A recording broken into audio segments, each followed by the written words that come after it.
Hello बच्चों, चलिए प्रश्न को पढ़ते हैं और समझते हैं। निम्नलिखित में से प्रत्येक समीकरण का व्यापक हल ज्ञात कीजिए। और हमें समीकरण दिया है tan theta minus tan theta बटा दो बराबर सेक थीटा बटा दो, और यहाँ से हमें इसका व्यापक हल ज्ञात करना है। प्रश्न को हल करने से पहले हम प्रश्न के लिए मुख्य अवधारणा लिखेंगे, जिसकी सहायता से इस प्रश्न को हल किया जाएगा। तो मुख्य अवधारणा में देखिए, हम थीटा का व्यापक मान ज्ञात करने के कुछ सूत्रों को लिखने वाले हैं। तो यहाँ लिख देता हूँ मैं। सबसे पहले यदि यदि साइन एक्स बराबर साइन वाई हो, तो इस स्थिति में जो व्यापक हल का सूत्र बनता है वो बनता है एक्स बराबर एन पाई प्लस माइनस एक की घात एन वाई, और यहाँ एन बिलोंग्स टू कितना है, जेड है। दूसरी स्थिति पे भी एक विचार कर लेते हैं। जो दूसरा सूत्र होगा, यदि कॉस एक्स बराबर कॉस वाई, तो इस स्थिति में एक्स बराबर बनेगा दो n pi plus minus y, और यहाँ पर भी एन बिलोंग्स टू क्या होगा, जेड होगा। और भी सूत्रों का प्रयोग किया जाएगा, जिसको हम प्रश्न में ही लिख लेंगे। जब हम यहाँ से करते हैं प्रश्न को हल और दी गई समीकरण को लिख लेते हैं। देखिए, जो समीकरण हमें दी गई है वो कुछ इस प्रकार है। यह है टेन थीटा माइनस का टेन थीटा बटा दो, और बराबर कितना है, बराबर है सेक थीटा बटा दो के। अब हमें पता है टेन थीटा क्या होता है। टेन थीटा होता है साइन थीटा बटा कॉस थीटा के बराबर, माइनस यहाँ पर भी आ जाएगा साइन थीटा बटा दो, और बटे में आ जाएगा कॉस थीटा बटा दो, बराबर सेक थीटा बटा दो अपनी जगह पर ही रहेगा। ठीक है। अब हम क्या करते हैं, इसका लघुत्तम ले लेते हैं।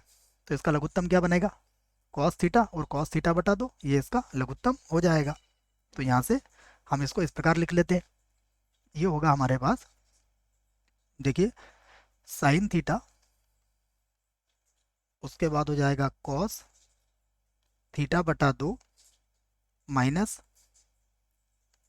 साइन थीटा बटा दो, और यहाँ बन जाएगा कॉस थीटा, और बटे में देखिएगा, बटे में होगा कॉस थीटा और कॉस थीटा बटा दो, कॉस थीटा बटा दो, बराबर कितना होगा, बराबर हो जाएगा सेक थीटा बटा दो के बराबर। अब हम इसे इधर गुणा कर लेते हैं, और यहाँ देखिए सूत्र बन रहा है। जो सूत्र बन रहा है मैं उस सूत्र को भी यहाँ पर लिख देता हूँ कि सूत्र कौन सा है। हमें पता है कि साइन ए माइनस बी का जो सूत्र होता है वो क्या होता है। साइन ए माइनस बी बराबर होता है साइन ए कॉस बी, उस पर होता है माइनस का कॉस ए साइन बी।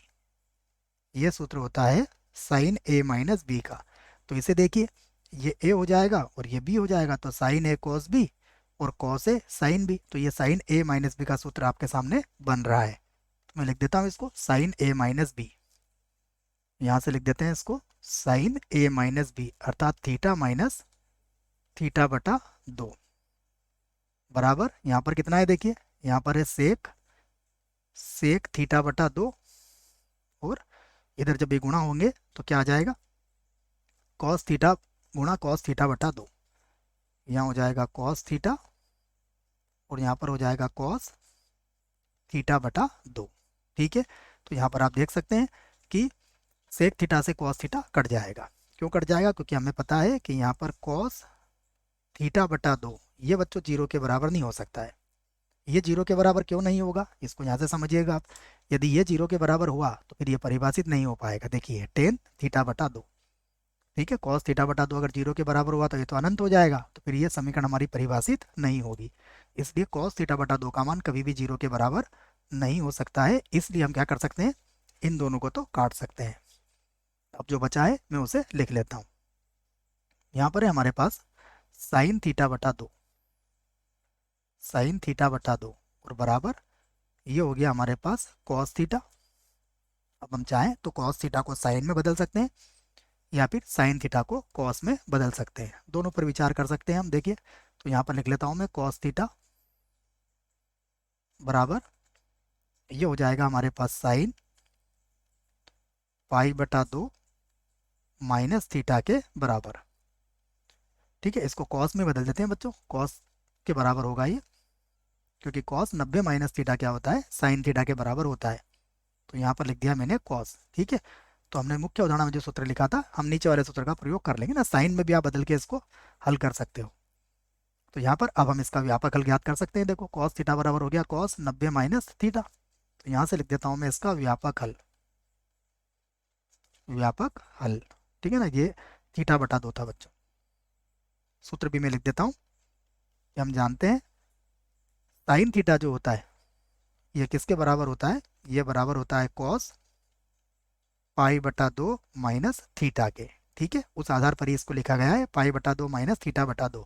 तो व्यापक हल, देखिए व्यापक हल क्या होगा इसका, व्यापक हल हो जाएगा थीटा बराबर 2n पाई और प्लस माइनस यहाँ पर कितना हो जाएगा पाई बटा 2 माइनस थीटा बटा 2, ये बन जाएगा।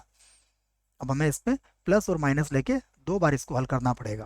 तो सबसे पहले मैं क्या करता हूँ, प्लस चिन्ह लेके इसको हल करता हूँ। तो अगर प्लस चिन्ह लेके हल करेंगे तो थीटा बराबर होगा 2n पाई प्लस पाई बटा 2 और माइनस हो जाएगा थीटा बटा 2। थीटा बटा 2 को बराबर के इधर ले आते हैं हम, तो थीटा प्लस थीटा बटा 2 कितना हो जाएगा 3 थीटा बटा 2। तो यहाँ पर लिख लूंगा मैं 3 थीटा बटा 2 बराबर है 2n पाई और प्लस कितना है यहाँ पर पाई बटा 2 प्लस पाई बटा 2 हो जाएगा। यहाँ पर आप देख सकते हैं कि 2 से 3 बटा 2 को बराबर के इधर ला सकते हैं आप। तो ये हो जाएगा 3 थीटा, चलो अब मैंने लघुत्तम ले लिया है बताओ इसका, ये 2 से इधर गुणा कर देता हूँ मैं, तो ये हो जाएगा 4 n पाई प्लस कितना हो जाएगा पाई। अब 3 को बटे में ले आइए आप, तो थीटा बराबर हो जाएगा 4n पाई प्लस का पाई और बटे में कितना आ जाएगा 3, और यहाँ पर लिख देंगे हम n बिलोंग्स टू कितना होगा z। तो ये हमारे प्रश्न का एक उत्तर आ चुका है। अब पुनः माइनस चिन्ह लेके हम इसको हल करेंगे।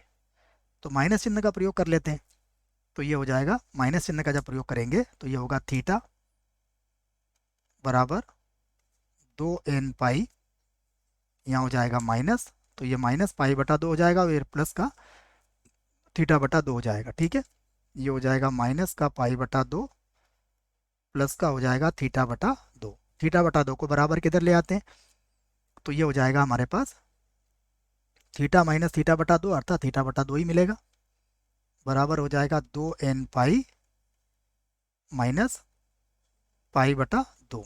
ठीक है, 2 को फिर इसे इधर गुणा कर लीजिए आप, तो थीटा बराबर हो जाएगा 4n पाई माइनस कितना हो जाएगा पाई हो जाएगा। ठीक है, और यहाँ पर भी लिख देंगे n बिलोंग्स टू कितना होगा z। तो ये भी हमारे प्रश्न का क्या होगा उत्तर होगा। ठीक है, हमने बच्चों दोनों ही उत्तर प्राप्त कर लिए हैं। आशा करता हूँ प्रश्न का उत्तर समझ में आया होगा। धन्यवाद।